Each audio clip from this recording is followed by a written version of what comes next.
Very good morning, students. Today we are going to start with the new topic, new chapter, that is excretory solids and their elimination. Okay, so this is a very important topic in our NEET syllabus and worthy of asking the two questions from this one. Okay, so we will see that when we complete the topic then we will come to know that where is the point of asking the questions. I will tell you in detail. Now today we will talk the introduction part of this topic. Why we want to study this topic and what are the significance of this excretion and all. Okay. So the first important point is that to keeping the body, whatever the body inside internal environment constantly. Okay. That condition we are calling it as one term, calling it as homeostasis. We can use the term calling it as homeostasis.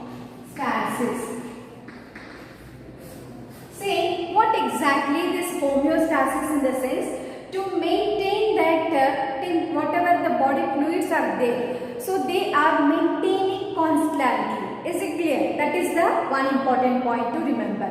Say what exactly this homeostasis is necessary for all the life processes. Mean to say that here in this homeostasis there are the two major important things are present. Okay, so for maintenance of this homeostasis there are the two major important things are present. One is calling it as osmoregulation.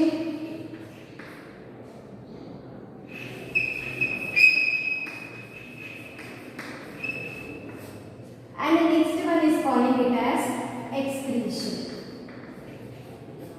These are the two major important points are present. What we can say, one is calling it as osmoregulation and other one is calling it as excretion. Is it clear? This is the one important point to remember. So what exactly the term says osmoregulation? Osmoregulation means here to regulate that body. In what way it has to regulate means in terms of the concentration of the salts and we can say is the water. Okay, this is the very important point for this to maintain the process. Okay, so this one we can call it as a simple term is the osmoregulation. Now what exactly the term says excretion? Excretion in the sense the nitrogenous based substances. How these nitrogen based substances are coming outside of the body means due to that many metabolic activities, many metabolic processes has been happening in the body. So resultant in terms of the waste material will be in the form of nitrogenous based materials. Okay, this has to be eliminated from the body. Okay, so these nitrogenous based substances should be eliminated from the body. These nitrogenous substances can be in the form of three different categories. We have so many factors are there. Here we can have this major important one is ammonia is present. Next one is urea is present. Next one is the uric acid is present. So these are the three major important nitrogenous based substances. They have to eliminate from the body. You can ask me the question, Madam, what is going to happen if it all there means? Yes, the body get toxic. Is it clear? So every part of the cell tissues get damaged and ultimately leads to the death of the individual. So nothing should be there of these toxic substances. See, when you are cleaning our house, we are not keeping the dust inside. Is it clear? We are throwing that one. Same manner, after utilizing of these metabolic processes, the useful things will be remain in our body and harmful things has to eliminate from the body. This is the very important point to remember. Okay. So now I said that these nitrogenous based materials can be eliminated in terms of the 2-3 manners. First we will talk about the ammonia. Okay. So by this ammonia, when we comparatively see it is the more toxic. Okay. And comparatively this urea somehow it's little toxic. and which one we can say uric acid is the less toxic. Okay, but most of these cases highly toxic means we can see the ammonia. So to eliminate this ammonia from the body, definitely it requires large quantity of the water. So that is the case. This can be seen only in the case of the aquatic organisms. Mean to say that aquatic organisms means what? The organisms which are present in water. Those are calling it as aquatic organisms. Okay, so this ammonia can be seen in most of the aquatic organisms. In some cases, dual nature of the excretion can happen. They will see that in which condition it can happen. They will see that. Okay. Next one, in this terrestrial organisms including humans, this one is birds and reptiles. We will see that in detail each and every one. Okay. Now we see that ammonia. Ammonia is the major important of the toxic substance. Okay. So the organisms which they will eliminate this ammonia. We can use that ammonotelic organisms, and this excretion of this ammonia, we can use the term calling it as ammonotelism. Okay, ammonotelism means what is that meaning? Yes, excretion of ammonia. Okay, so here the examples we have. We have so many examples. Okay, so what are the examples means? Yes, we have the list of the examples. We can see amoeba, paramecium, sponges, hydra, liver fluke, okay, tapeworm, ascaris, nereis, earthworm, leech, prawn, phyla, bony fishes, salamanders, tadpoles of rock, and crocodiles.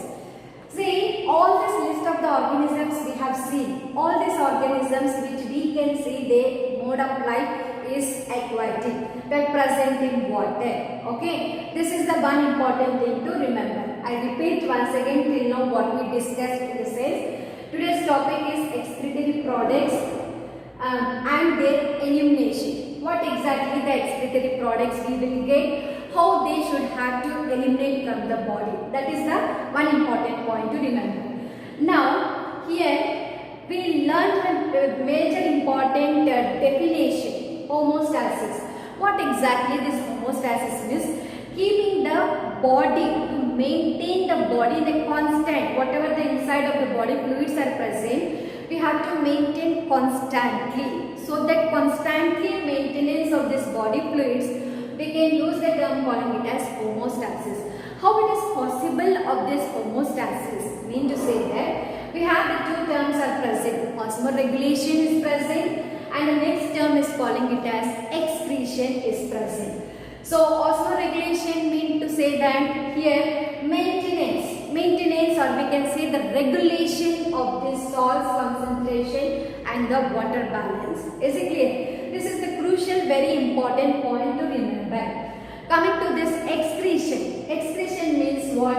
Here we have to eliminate the nitrogenous waste substances from the body. What are the nitrogenous waste substances means? Yes, we have what? This ammonia, urea and uric acid. Okay.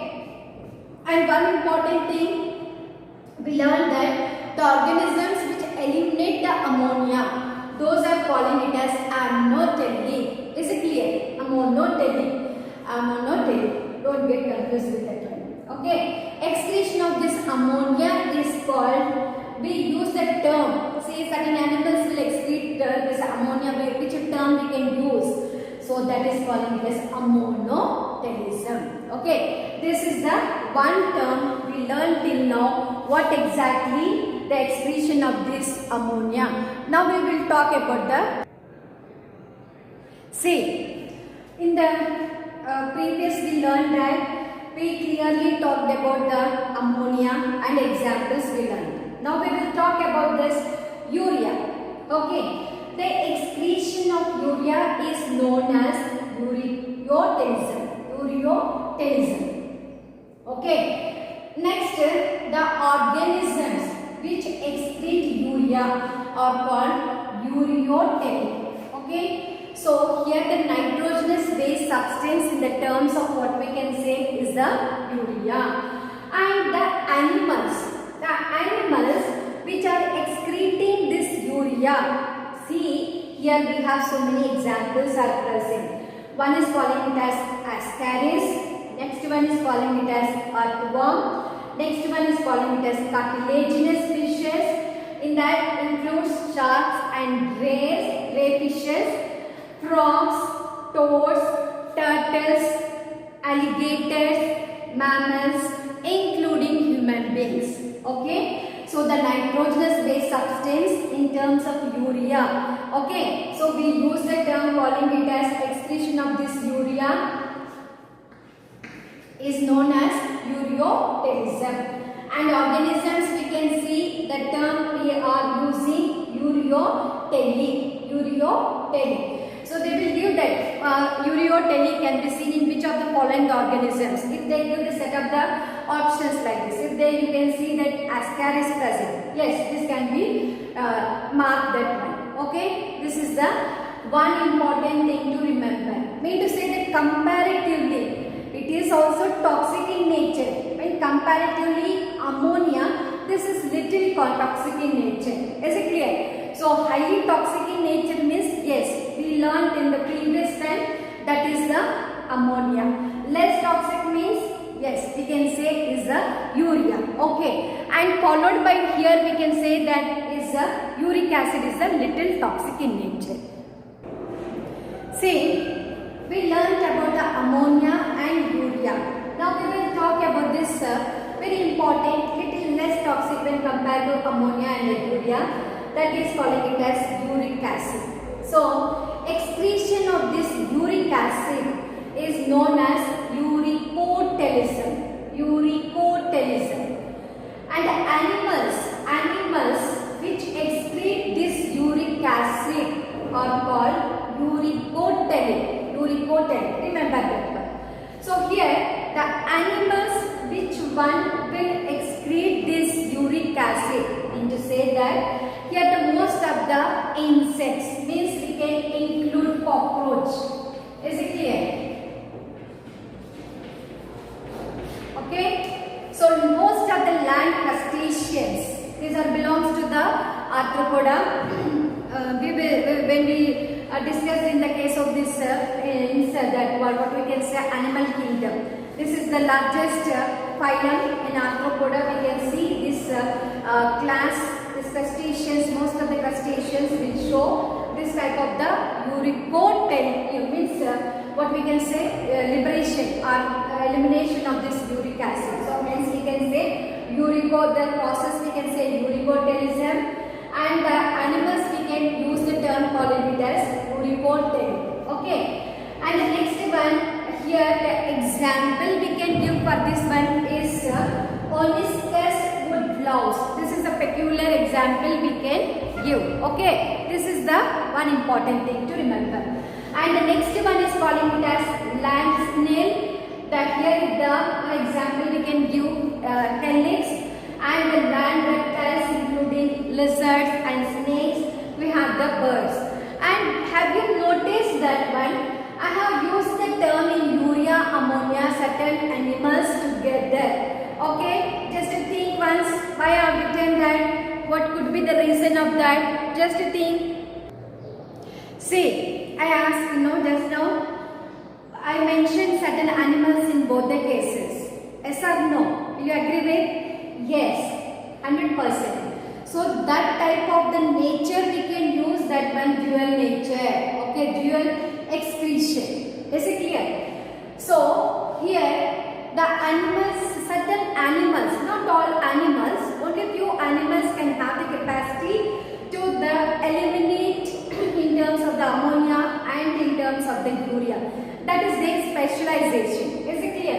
So, but not at a time. Due certain conditions only they will eliminate. Is it clear? So, what are the conditions? Let us see that one. Okay. So, earthworm, if at all you see that this one is excrete ammonia.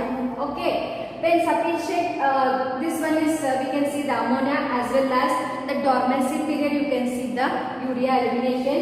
Lungfishes, xenophus, this African toad, here it is excreting ammonia and urea. Means during summer, this what we can say, dormancy period, mean to say that they will take some rest, okay, to escape from the high temperature and all. So that time they will excrete in terms of the urea, okay.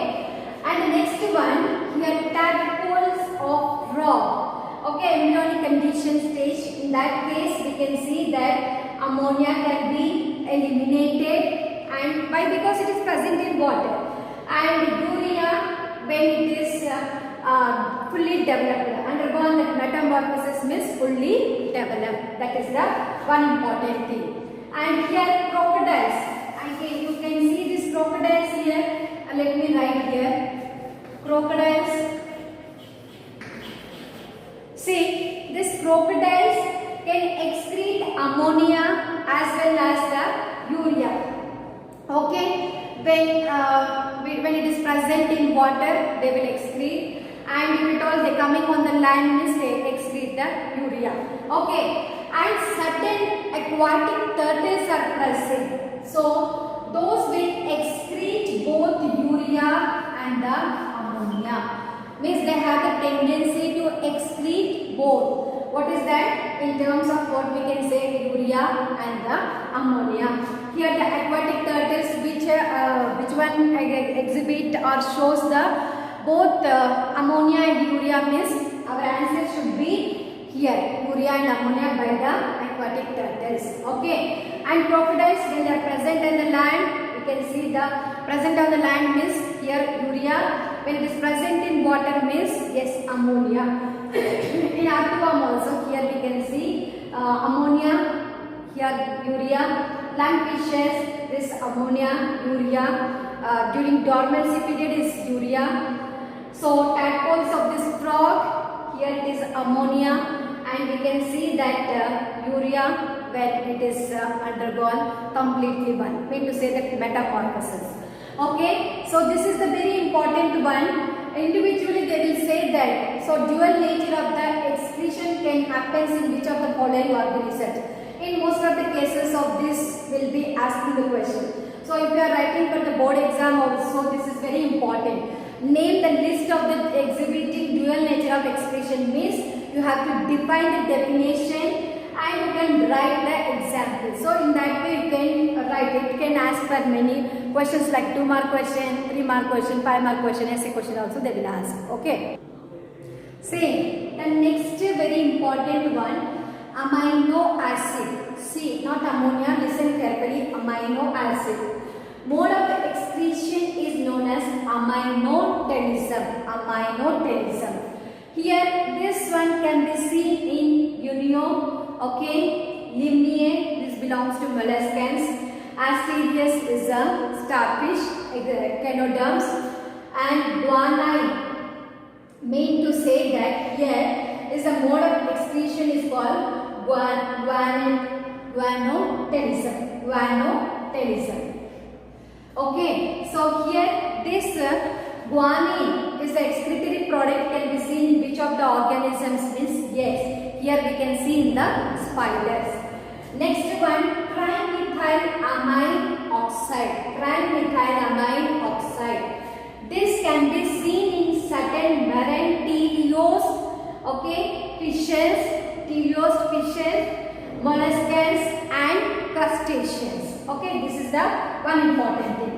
And next one is allantoin. Allantoin. Here, when the baby is in embryonic condition, is not fully developed, when it is present in the mother's womb, that time also these nitrogenous based substances have to be eliminated from the body. Okay, so how it will be taking place is here through this matter. Okay, so here this is the allantoin, the excretory product of these embryos. So in which cases of this one can be seen? Need to say that here amniotes, means some tender delicate layer will be there which making to attach to the embryo. Okay, so this one can be seen in reptiles, birds and mammals. So those we are calling it as amniotes. Those we are calling it as amniotes. Here it is very important one. Allotonin can be seen in which case means here the embryonic stage of in the case of reptiles, birds and mammals. Okay. So guanine can be seen in the case of what we can say, this can be seen in the spiders. Okay.